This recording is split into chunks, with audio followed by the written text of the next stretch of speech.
Welcome. Africans never attacked anybody, including the pale Arabs who later engaged in slave trade and played a major role in our destruction through Arabic slave traders of black men, women, and children.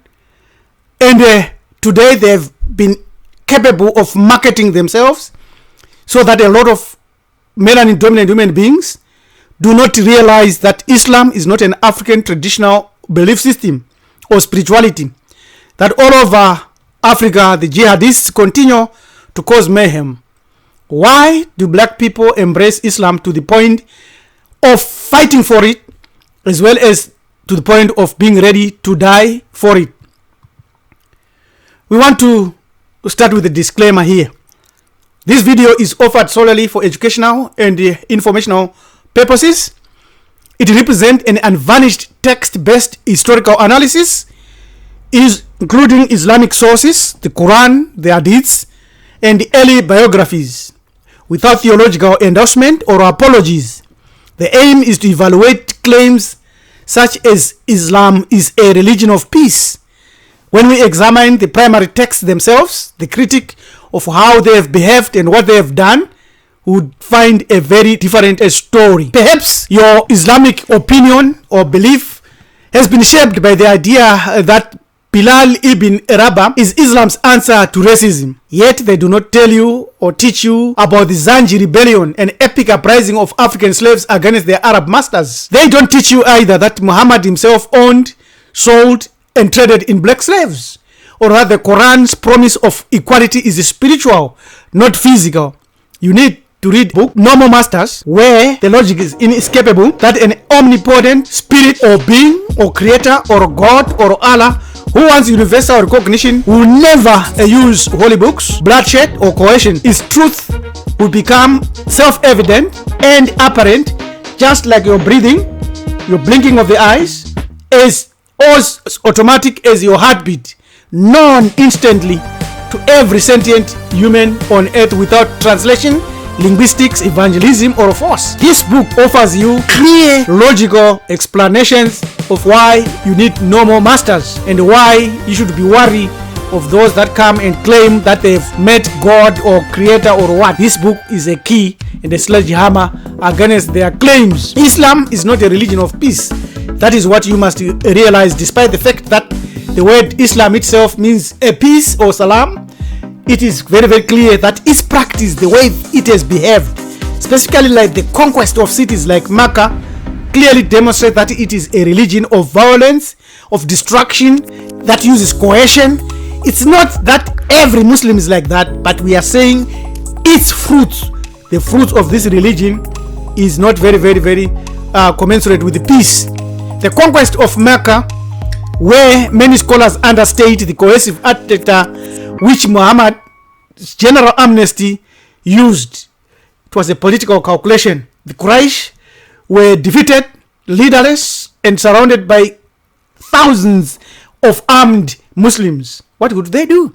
Either they would die in a genocide, or they would convert in a forced conversion, or real conversion. Who cares? Because this was ethnic cleansing, which is the mandate which was used in Mecca, the expulsion of non-Muslims from Mecca. This wasn't a letter interpretation.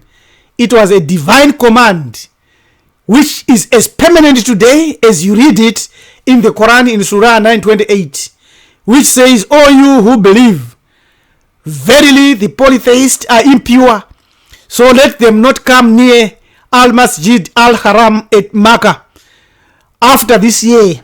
And if you fear poverty, Allah will enrich you if He will, out of His bounty. Surely Allah is all-knowing and all-wise." Quran 9:28. This is clearly a mandate in the Quran for ethnic cleansing of the Haram. This verse abrogates anything spirit of latitude and tolerance. The Jewish tribes never fared well. They were exterminated, they were enslaved and subjugated. The Banu Qurayza were expelled after a dispute with Muhammad. He besieged Medina. The Jewish tribe surrendered unconditionally. Muhammad wanted them to be wiped and killed, but his assistant dissuaded him. He accused the Banu Nadir. They were besieged, then expelled. Their land, dirty palms, and wealth seized and distributed, given to the Muslims. The Surah was written, Surah 59:27, to justify this action as a divine booty. And then they said, whatever Allah restored to his messenger from them, you did not spare for it any horse or camel. This verse explicitly frames ethnic cleansing as a mandate directed by Allah. So this is the religion our brothers are falling into. Is Islam a religion of peace? No. The Arab conquest of Hamid is proof enough. 639, 646. They destroyed us. They killed thousands and thousands of our brothers and sisters. Yet, on one hand, they teach that there is no compulsion in religion. Quran 2:256. In Quran 18:29, it says, say the truth is from you, Lord. Let him who wills believe it, and let him who wills reject it. So, freedom, free will. But Surah 9:5 says, and when the sacred months have passed, then kill the polytheists wherever you find them, and capture them and besiege them and sit in wait for them at every place of ambush.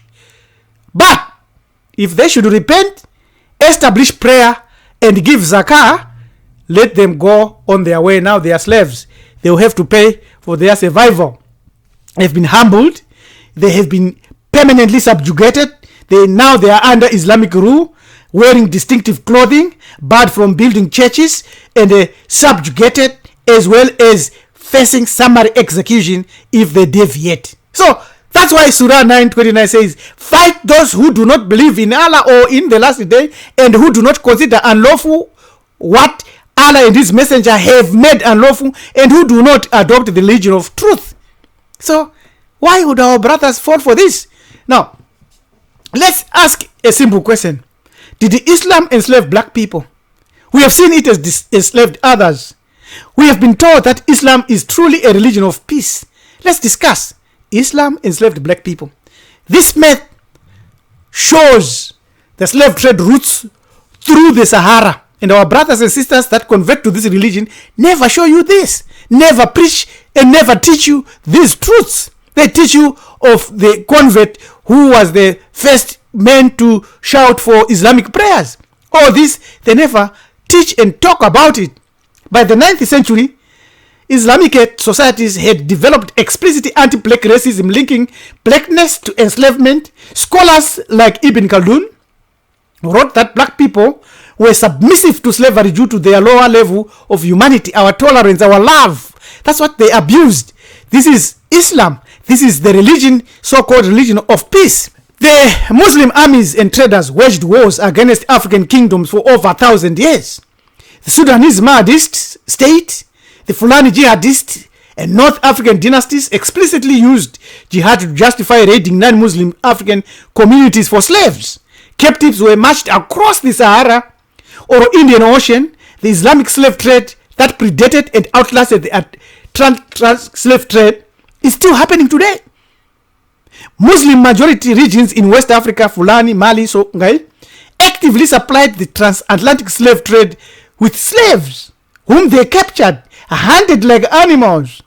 However, Europeans also kidnapped free African Muslims, obliterating the distinction between Muslim slavery and previously others that we would know as slave traders. It is very, very sad that people today are trusting and reading a holy book that they were given with the laws about how to keep slaves. If your holy book is like that, it is disqualified as a source of spiritual inspiration.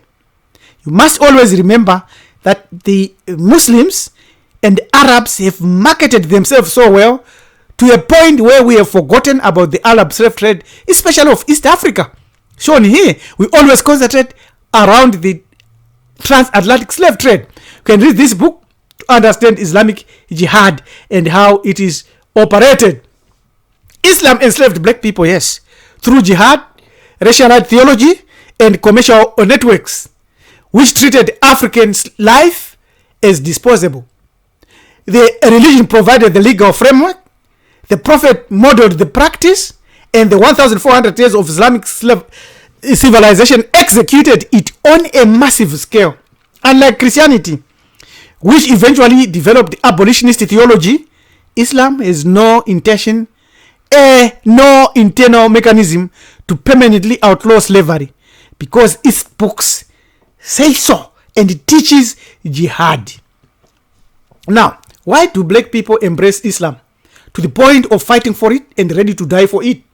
The answer is simply ignorance and the desire not to be rejected, to belong, and also ignorance induced by historical amnesia.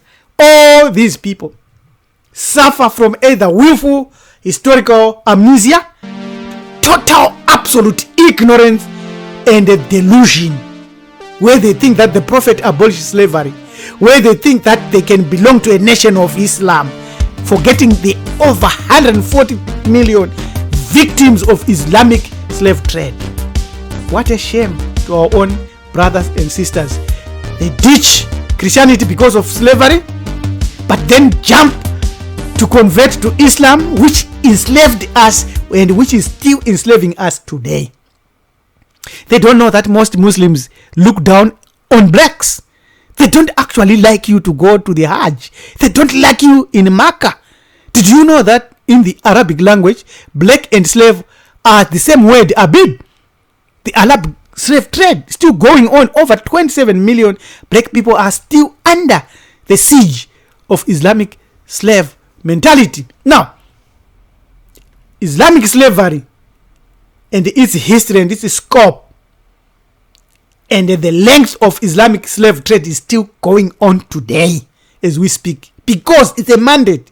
One of the top clerics, the member of Senior Council of Clerics in Saudi Arabia, where you go to the Hajj, in 2003 said, slavery is part of Islam. Slavery is part of jihad. And jihad will remain as long as there is Islam. Those who argue that slavery has been abolished are ignorant. They are not scholars. They are merely writers, followers, deluded people. Whoever says such a thing is an infidel, according to this sheikh. No wonder why our brothers like Malcolm X, our teachers so-called like Farrakhan, they never teach you about what we are saying in this video. Never. Have you ever heard them say that? Now, we need a sledgehammer to the foundations of all these religions. This book, No More Masters, is a philosophical tool that you need to destroy religious control. LM Tumizulu Hamaneja Topi, priest rabbi, doesn't argue with dogma. He exposes the God lies at their core. Manufactured deities used to steal your power, your autonomy, your very mind, and inducing you with amnesia. The awakened, uncreated truth is not a new doctrine, but the dissolution of all doctrines. The moment you see that God or Allah or Jesus or Yahweh is a tool, a cage, a net, a trap built by men who wants to profit from you, and the spirits that want to suck your energy, the moment you realize that, their captivity and the end of their mastership over you has come. But you need to read this book. You need to always have this book as your referral. No more masters, no more lies, no more you waiting to be saved, because you are your own master who should save thyself. Now let's conclude. We have given evidence out of a lot and mountains of proofs that Islam is not a religion of peace. It engaged in slave trade. That alone disqualifies it from being an African spiritual system. Its actions speaks louder than all the nationalism preached and spoken, the unity spoken by people like Malcolm X, Farrakhan, many As long as their religion is associated with colonizing even one person, whether that person is melanin dominant or not, one person enslaved by that religion disqualifies it totally. They can talk all the talk they want. They can be very eloquent and oratorical. But the religion of Islam is not a religion of peace, but a religion of war, destruction, and marketing historical amnesia. I am your manager Topi, preacher Rabbi LM Dumisul Kunikenim Jaganja, saying, I'm a member of my family network. Till we meet again, please partner with us, work with the gods and the ancestors. You can contact us on our email and join our inherent Afro Salvation Mystic Power studies through Bantu Melanin University. And we are enrolling and unveiling a new course, Al-Harb, which will come next year. Be ready for an explosion. Be ready for further revelations, truth. Please like our videos, watch, subscribe, comment, and share. I'm your manager Topi, saying have a great day. Do not be deceived by these religions. Amen.